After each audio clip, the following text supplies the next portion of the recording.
आप सबको हमारे प्रिय प्रभु यीशु मसीह के नाम से जय मसीह की। आज का विषय है, क्या यीशु परमेश्वर है?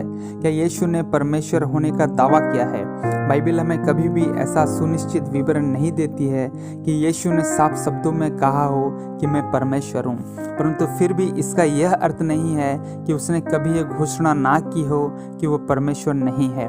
उदाहरण के लिए यूहन्ना 10:30 में यीशु के इन वचनों को लीजिए, मैं और पिता एक हैं।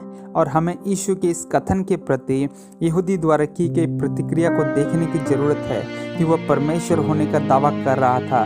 इसी कारण यूहन्ना 10:33 कहता है कि भले काम के लिए हम तुझ पर पथराव नहीं करते, परंतु इसलिए कि तू मनुष्य होकर अपने आप को परमेश्वर बनाता है। यहूदी ठीक तरह से यीशु के कहने के अर्थ को समझ गए थे, अर्थात उसके ईश्वरत्व के दावे को।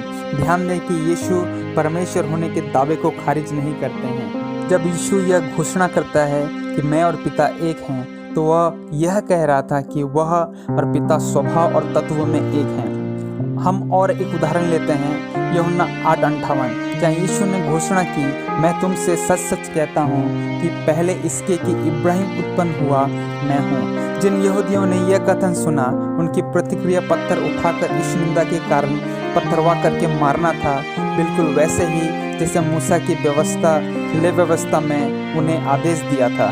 संत यूहन्ना 1:1 और यूहन्ना 1:14 में यीशु के ईश्वरत्व की धारणा को दोहराता है कि वह परमेश्वर था और वचन देहधारी हुआ। ये आयतें हमें स्पष्ट संकेत देती हैं कि यीशु देह रूप में परमेश्वर है। प्रेरितों के काम 20:28 हमें बताती है कि तुम परमेश्वर की कलीसिया की रखवाली करो, जिसे उसने अपने लहू से मोल लिया है। किसने परमेश्वर की कलीसिया को अपने लहू से मोल लिया है? जी हाँ मेरे प्रिय, यह यीशु मसीह ही है जिसने अपना बहुमूल्य लहू देकर कलीसिया को मोल लिया है। इसलिए यीशु ही परमेश्वर है। आइए आगे देखते हैं। यूहन्ना 20:28 कहता है, चेला थोमा ने यीशु के संबंध में घोषणा की, हे मेरे प्रभु, हे मेरे परमेश्वर, और यीशु ने उसे नहीं सुधारा। तीतुस 2:13 हमें हमारे परमेश्वर और उद्धारकर्ता यीशु मसीह के आगमन का इंतजार करने के लिए उत्साहित करता है। इब्रानियों की पत्री 1:8 में पिता यीशु के लिए घोषणा करता है, हे परमेश्वर, तेरा सिंहासन युगानुयुग रहेगा, तेरे राज्य का राजदंड न्याय का राजदंड है। यहाँ पिता यीशु को हे परमेश्वर कहकर उल्लेख कर रहा है, जिस कारण निश्चय ही यीशु परमेश्वर है। प्रकाशित वाक्य 19:10 में एक स्वर्गदूत ने प्रेरित यूहन्ना को केवल परमेश्वर ही को दंडवत करने के लिए निर्देश दिया। और पवित्र शास्त्र में कई बार यीशु ने आराधना प्राप्त की, जैसे उसके जन्म के समय के ज्योतिषियों ने आकर उसे प्रणाम किया। मत्ती 14:33 कहता है, उसके चेलों ने उसे दंडवत करके कहा, सचमुच तू परमेश्वर का पुत्र है। इसी प्रकार मत्ती 28 उसका 9 पद कहता है, यीशु के पुनरुत्थान के बाद चेलों ने पांव पकड़कर दंडवत किया। फिर पद 17 भी कहता है कि उन्होंने दर्शन पाकर उसे प्रणाम किया। और आगे लूका 24:52 में भी कहता है, चेले उसे दंडवत करके बड़े आनंद से यरूशलेम लौट गए। और फिर यूहन्ना 9:38 में भी एक जन्म का अंधा जो देखने लगा उसे दंडवत किया।